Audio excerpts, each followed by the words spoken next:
come on over here. Hey, been picked out of the pack, boy. You're about to have a new home. Max! Sarah? Hi. Gosh, how are you? Great. I haven't seen you in ages. You look different. So what, you're on your way to work too? I am. New World Imports, first day. Wow, New World, that's impressive. You've heard of them? Absolutely. Great. So what division are you going to be working in? Customer service. Really? Yeah, I asked for it. I mean, I figure it's got to be the best way to find out what people out there really want, you know? Yeah, that makes sense. Yeah. Well, listen, I got to run, but let's have lunch sometime. Yeah. Catch up on old times. I like that. See ya. Bye. Meet Max and Max. You wouldn't know it at first glance, but Max and Max have very similar stories. Max was born to purebred parents of the finest stock. The kennel, where he was raised, had an impeccable reputation for preparing puppies to move on to an owner who would then train them to become solid, reliable hunting dogs. Max was born into a hardworking family where there was a strong emphasis on education.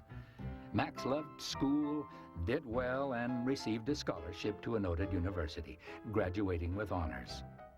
So here we have Max and Max, both prepared, full of enthusiasm, and ready to make a contribution.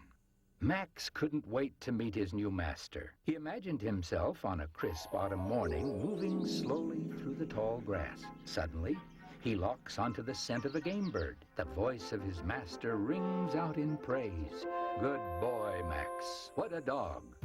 Likewise, Max could just see himself, after several fulfilling months on the job, enter his workstation one day to the applause of his fellow workers. There, placed on the keyboard of his computer, is a plaque recognizing him as Customer Service Rep of the Year.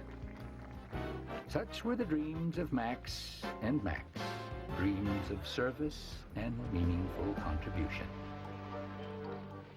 Enter into our story Mr. Harold. Mr. Harold is the manager of the customer service department at New World Imports.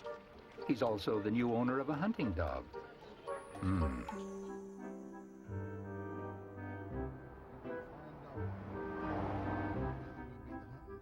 When Mr. Harold picked up Max, it was a happy occasion.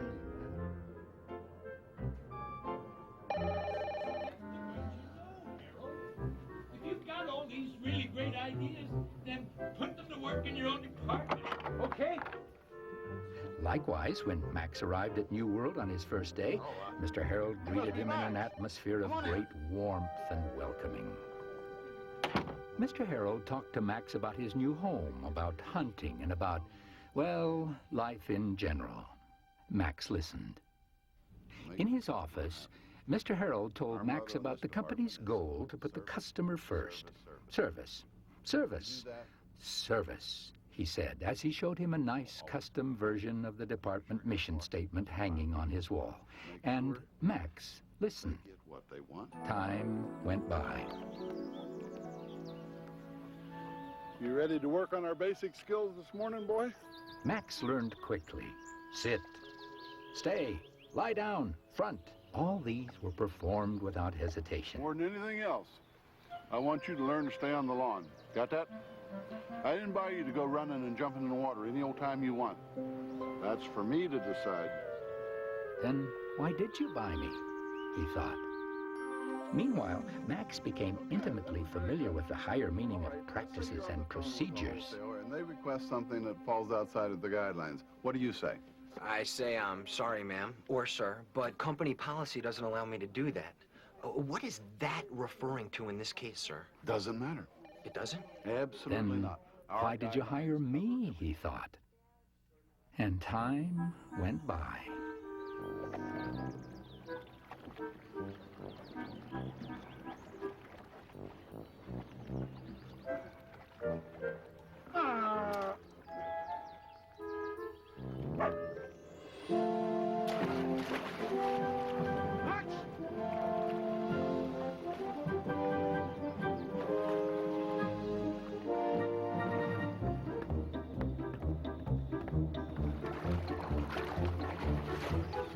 I told you not to leave the lawn. Now, what are you doing down here? Now, you get right back up on that lawn before I take a newspaper to you. Go on, you get up on that line. Max was stunned. All he had on his mind was helping Mr. Harold. He had all this breeding, all this built-in know-how to put to use. The hat falling in the water was the perfect opportunity to be of service. So why is he so upset? He wondered.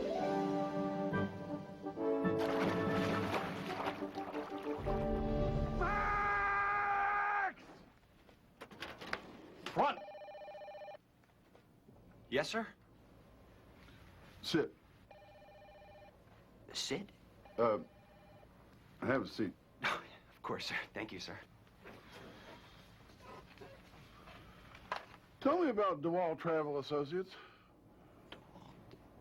Oh, yes. Ann DeWald herself called me to tell me that she hadn't received the luggage shipment.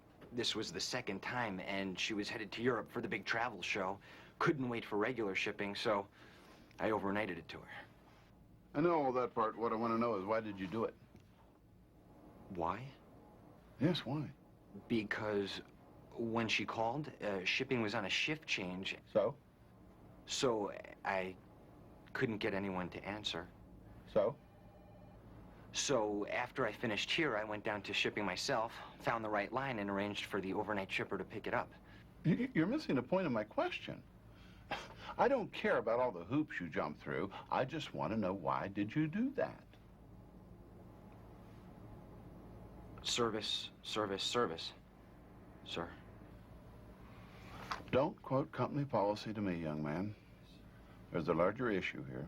I agree. In fact, I wanted to know if I could make a few departures from company guidelines, maybe for a 30-day period or so, track the results and see if the callback and referral margins go up. And maybe we could set you up on your own floor. Hire support staff, create a new line item in the corporate budget.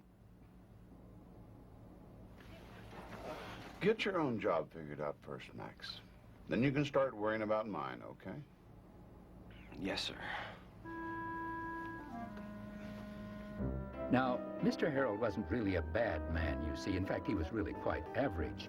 He just had a certain way of looking at his job, and he wanted those who worked for him, all those who worked for him, to look at their jobs in just the same way. Go get it, boy!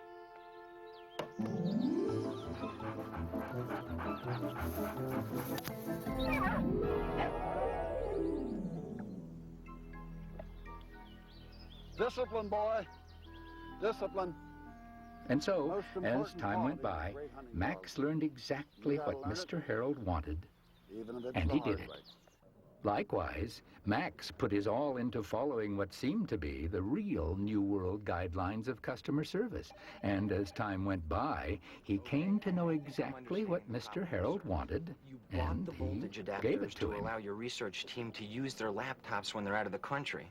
Is that right? But you have to understand, it is our policy not to refund or replace after 30 days. I'd be happy to refer you to our customer service supervisor. What will he tell you? I suspect he'll tell you the very same thing, sir. Very well then, sir. We thank you and we appreciate your business. Not that we'll ever get any more. What was that? I'm sure we'll see more and more. The days passed by. Things were going smoothly, just like Mr. Harold liked them to go. But then, one day... It's a big day, boy. You're going out in the fields. You're going to learn from the pros. So, you're going to get a chance to finally show what you can do. Oh, it's a challenge, I admit. But like we always say around here, challenge is just an opportunity we didn't ask for. So I want you to go out there and remember everything you've learned. Everything I've taught you. There are old customers out there we haven't heard from in a long time. Old friends. And you're going to go out and retrieve them for me. You're finally going to get to do what you've been trained to do. So, get out the elbow grease, strap yourself in, and go get it. The oration was meant to be motivating, no question, even inspiring. The best of intentions were attached to every word. Howdy, boys. How y'all today? I'll go get my gun and I'll be right out, okay? Max, come on, get in the truck. Max was truly excited to go out to the fields and flush out game, but he wouldn't leave the lawn. And Max learned quickly that no matter how sincerely he restated company policy to lost customers, they still had the same problems. Mr. Harold's lofty goals were not being achieved. Mr. Harold was perplexed. Get in that truck. At first he tried encouragement. Look, boy, I don't know what the problem is, but see, you need to look at this like it's an adventure. That more than anything else is fun, because with each old customer you talk to on that phone comes an opportunity to make a new friend. Yeah, but they all hate me. Oh, I remember you. No, you're the one who said no. I understand, I do, but see those guys? They want to go. They're ready to go. And see their dogs? Their dogs are ready to go. You don't see those dogs lying around with their chins on the ground, do you? The question I'm starting to ask myself now is, why am I paying you the kind of money I'm paying you when this is what I get in return, huh? Can you answer me that? You are supposed to be the best that money can buy. And look at you. I give you your big chance, your big opportunity to show what you can do, and this is what you do with it? Come on. There's all that brains and education and ambition you walked in here with a few months ago.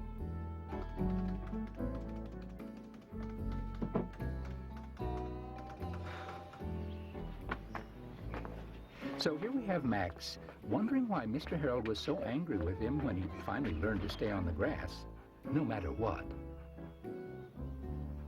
And Max wondering why, when he was doing his level best to implement the connection between company policy and customer service, was Mr. Harold so thoroughly disgusted with his work.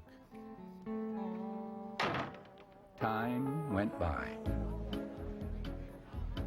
And one day, Mr. Harold's boss decided that what was lacking in his assignment to bring back old customers was teamwork.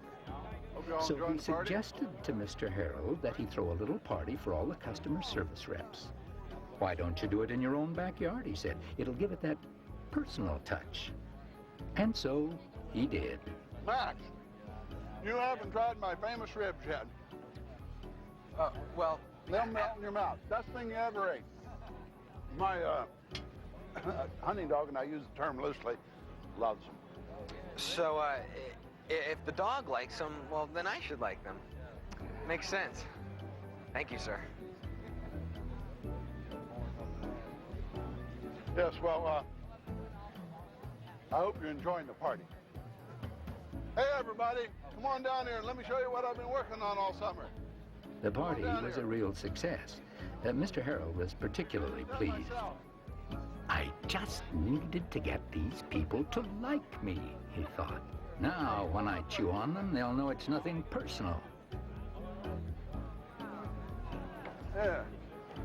Dandy, huh? Yep. Can't have a boat without a hat. All right? How do you like this? Took me 3 months. Sit here at your tiller.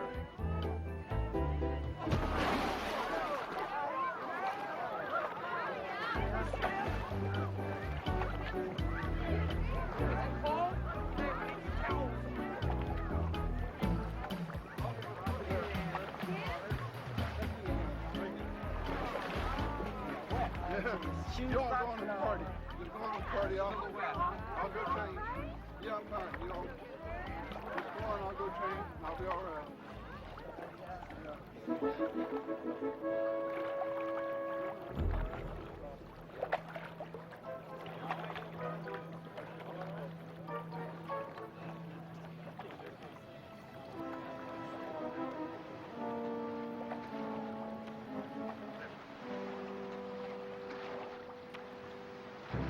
You must know something about that hat that I don't. There was an interesting connection felt by Max and Max on that summer day, though neither of them really knew what it was. But nonetheless, fate was having her way on that day, proving that not all of the best ironies in life are reserved for stories in storybooks, as we might suppose. And time went by.